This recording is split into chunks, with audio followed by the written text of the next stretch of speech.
How's it going, guys? Welcome back to another episode.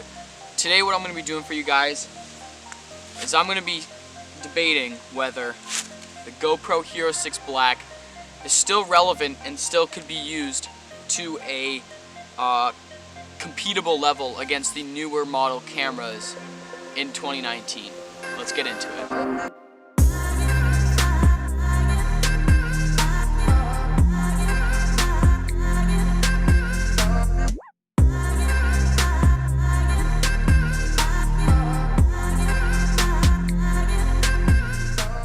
So guys, before we get into the real meat and potatoes of this camera was released in 2016. Some different modes. It can shoot all the way up to 4K at 30 frames per second. It can shoot 1080 all the way up to 240 frames per second, which was really the reason why it was such a big improvement in the small action camera series that other companies would come out with. Most importantly, GoPro, because they make probably the best ones out there. I know DJI has their little line of action cameras out, but I feel that GoPro just overly improves on all of them. And so yeah, it shoots 4K all the way up to 30. You can also choose the option of 2.7K, which is just a little short of 4K, but also is better quality than 1080.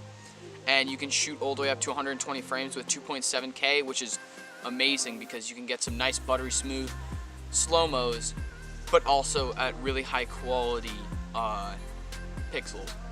So with this camera, out of the box, it comes with the little, it comes with the case too. You just stick it inside of the case, and all you do to set up the camera is you just download the app, pair it with the camera itself, and just work around, update the camera and stuff like that. I know when this camera first came out that there was some issues with the the quality of the colors, and when you would record video, it would be very pixely and very poor quality, and it would lag and shut off randomly throughout recording, and it was just a problem. So they fixed that through multiple and various updates to make the camera a whole lot better. So let's just switch over to the camera right now and see how the quality changes. Okay, so now you're watching the footage from the GoPro Hero 6. This is also the internal audio of the actual GoPro. I don't have any mics on it or anything to improve the audio than just what the camera came with. So as you can see right now, the quality is pretty good, but with the GoPro kind of thing, they're working on it, but it's still kind of a thing, is where it's kind of really, your head, it looks much smaller than it actually is, and your nose looks a little bit bigger. It's just the way the camera fits everything into one tiny little sensor. And so that's not that big of a problem, because the GoPro Hero 6 now has like 3 different ways you can have your video filmed. There's linear, which is what you're seeing right now. There's wide, where it adds more space on the sides but squeezes in a little bit what's focused on the camera. And then there's super view, which is much wider. And super view works best for sports and with chest mounts, so you can see more of what you're filming. So linear is best if you want to get some cinematic shots and stuff like that. Right now I'm filming in 2.7K 24 frames per second on linear, so it looks like if it were to be filmed on a normal camera. And if I were, let's say, skiing, I would have it on the chest mount. I'd be filming probably 2.7K 60 frames per second, super view or wide, whichever one looks the best for that different scenario. It also really depends on the scenario. So one problem with this camera is they kind of cancel each other out. But so this camera has the capabilities, like I said before, of 1080 at 240 frames per second. If you were to look at it that way, on paper, incredible. And even in camera, it's incredible. But one problem with shooting at such a high frame rate is with this camera, when you're shooting it, the subject in the background or stuff that's farther away, the camera struggles to put the colors together and not have it as mushy.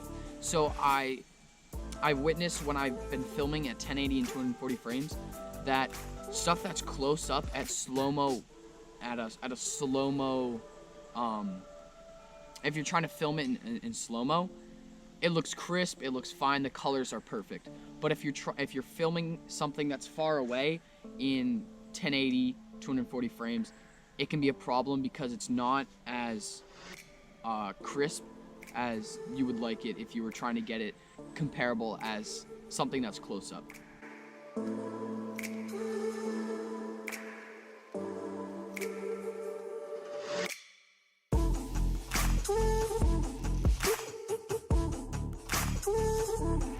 So as you guys can see with the in-camera stabilization, it makes the video a whole lot smoother.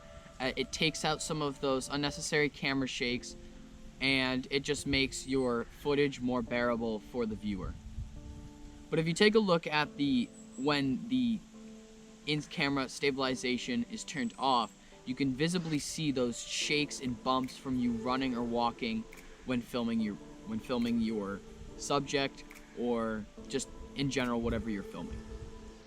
So what you guys might be all asking is, how does this compare to the newer line cameras? So some of the newer line cameras, the really, really big difference in them is their in-camera stabilization.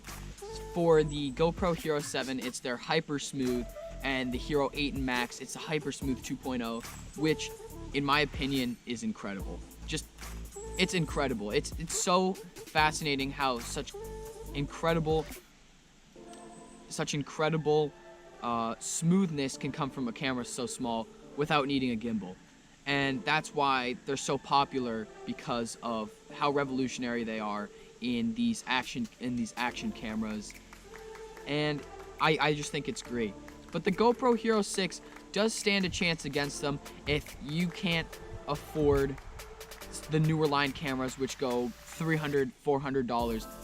This one you can get off Amazon for almost $200, and I think that's a steal for a still great quality camera. And even though it doesn't have the incredible in-camera stabilization, it can still do a great job in getting what needs to be done, with the work that needs to be done. So in my opinion, this camera is still relevant in 2019, and I feel like it could still be relevant for another year or two. It depends on what GoPro releases next, but I think this camera is great for, anything, for sports, lifestyle, anything you want to do with this camera. And that's what's great about GoPros, is they're so user-friendly, and you can just do whatever you want with them. And they're super durable too, so throw it around.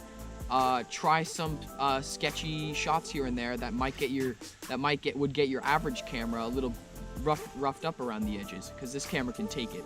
So I hope you guys enjoyed this video. I really hope you guys got some useful information out of it, and if you're looking to get a GoPro Hero 6, I do recommend it. So make sure to like and subscribe, you guys, and as always, have a great day.